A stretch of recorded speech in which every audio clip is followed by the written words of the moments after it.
Vous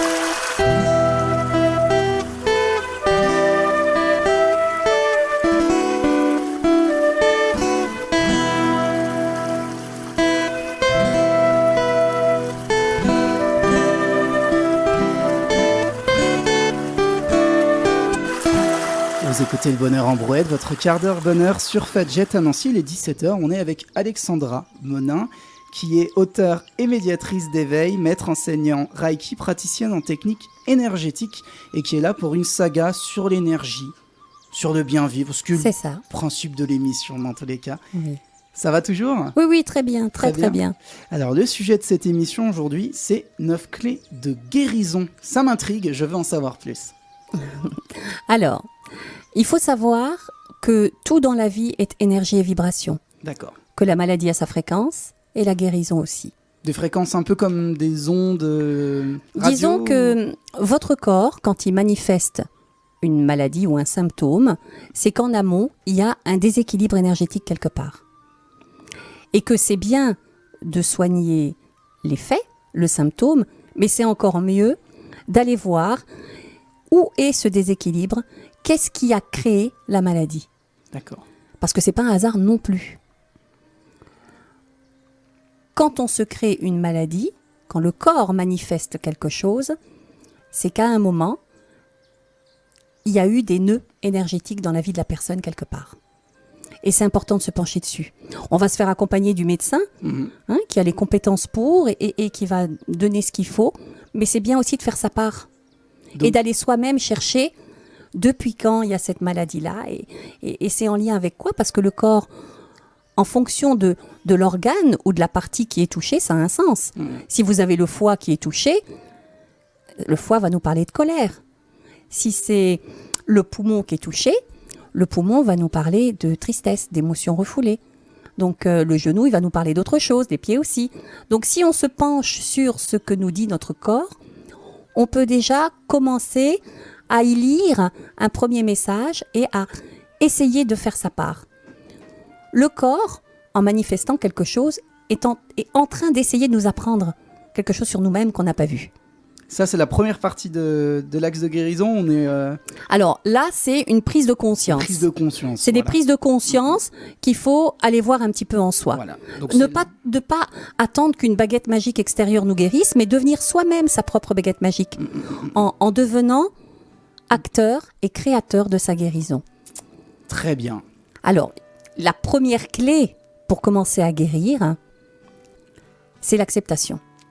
On en parlait l'émission précédente. Oui, c'est vraiment indispensable. Je sais que c'est pas facile. Ouais. J'ai eu un premier cancer en 2007 de l'utérus et un deuxième en 2012 du poumon, alors que je suis non fumeuse, je n'ai absolument jamais fumé. Et ça n'est pas une récidive du premier. Donc quelque part, mon corps avait quelque chose à me dire. Et je me suis penchée sur moi-même et en moi-même. Et comme je le disais la dernière fois, cette expérience de vie avait un sens. Et ça a été une révélation, bien évidemment. Le cadeau de la vie était proportionnel à l'épreuve traversée. Et je ne changerai absolument rien de ce qui m'est arrivé.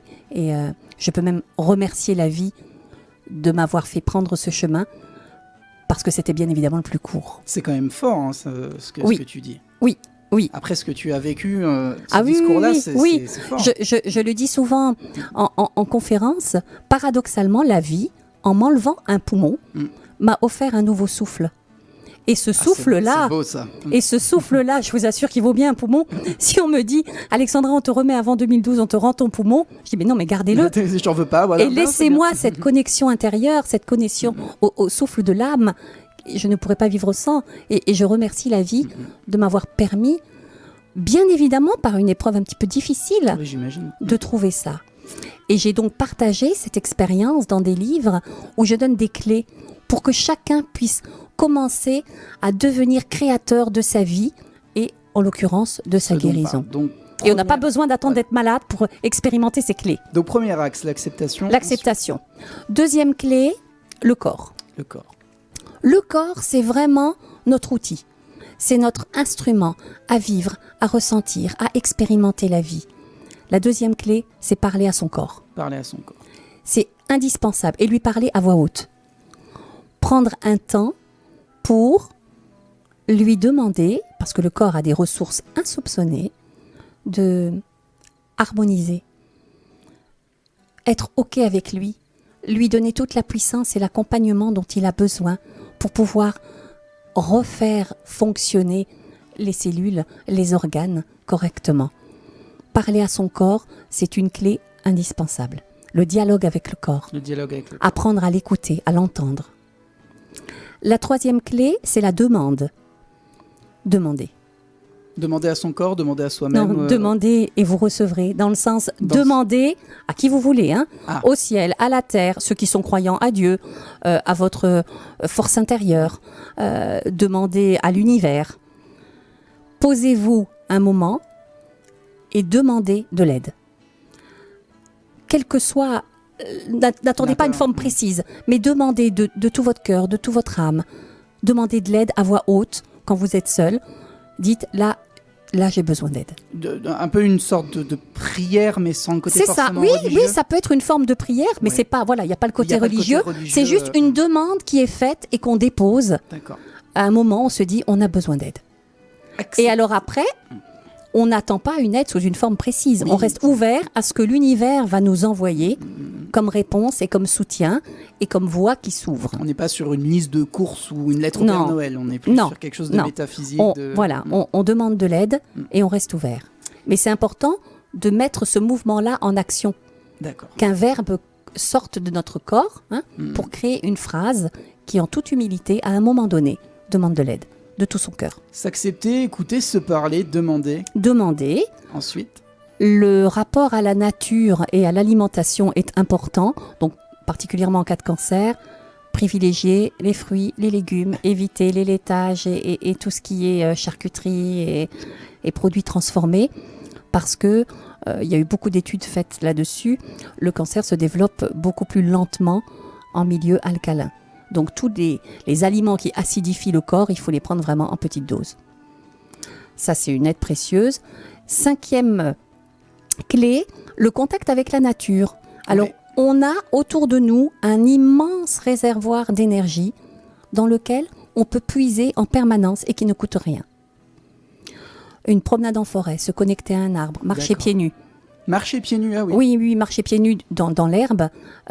Vraiment, vous pouvez capter plus facilement l'énergie de la terre. Vous n'avez pas d'isolant, de semelle isolante en dessous de vos pieds. Et si vous le faites en conscience, c'est-à-dire en choisissant de marcher pieds nus pour que l'énergie de la terre nourrisse votre corps, comme la terre nourrit les arbres et les plantes et tout ce qui vit, ça se passe.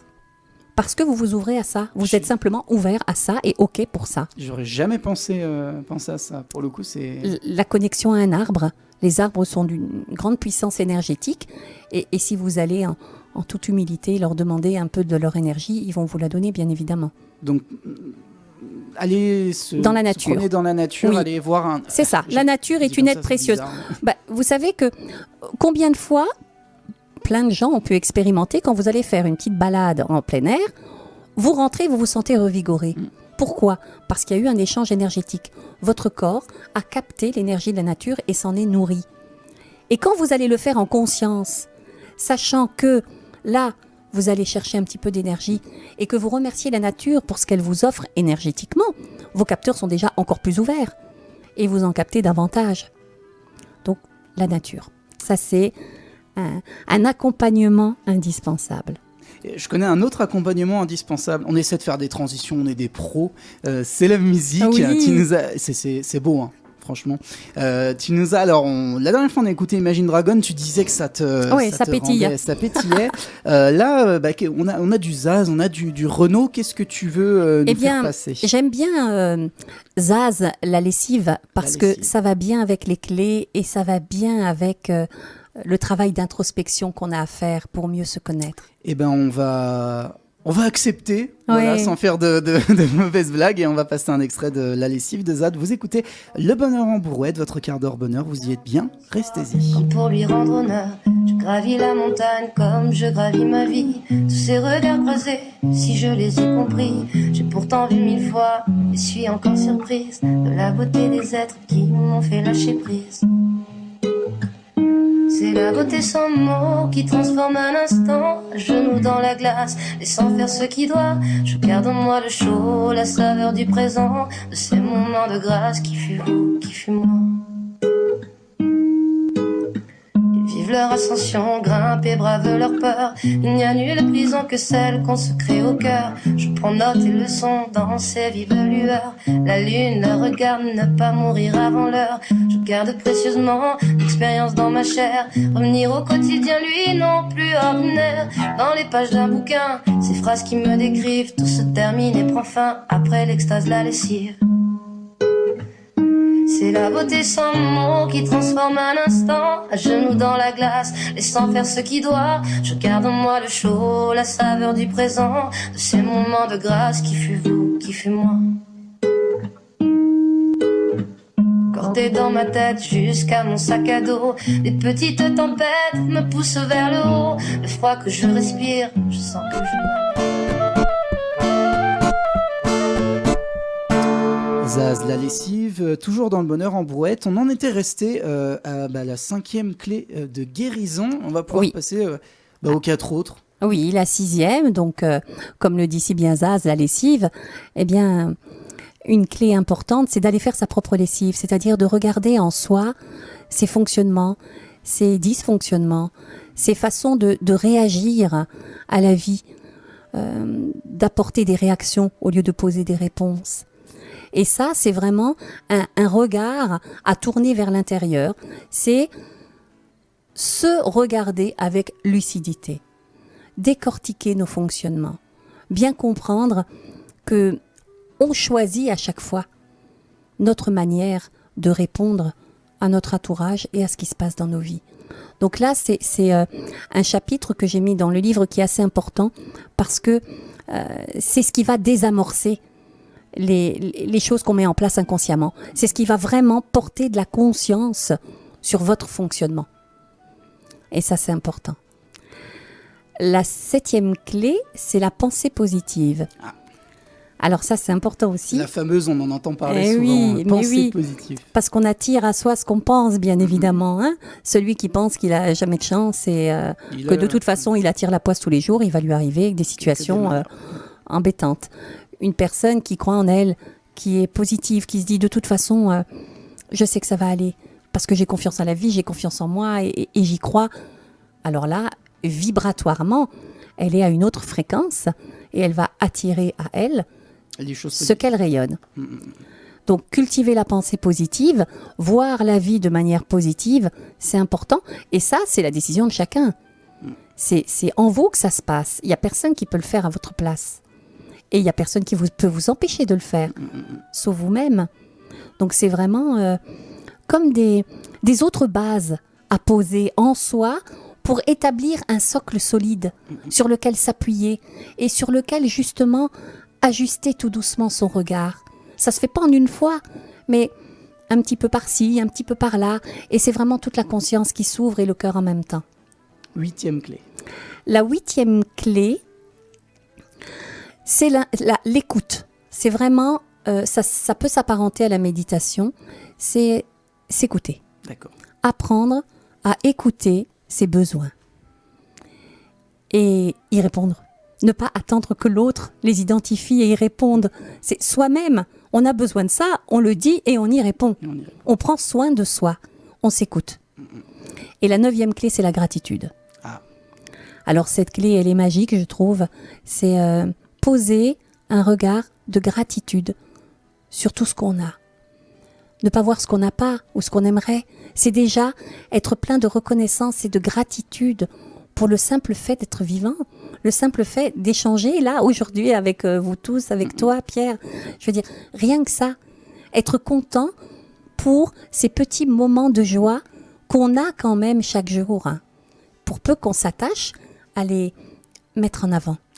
9 clés de guérison, Alexandra Oui. Monin, c'était le sujet du bonheur en brouette. Pour plus d'informations et plus de connaissances, n'hésitez pas à vous procurer son livre Libérer le cancer en 9 clés. Voilà. Merci. Merci.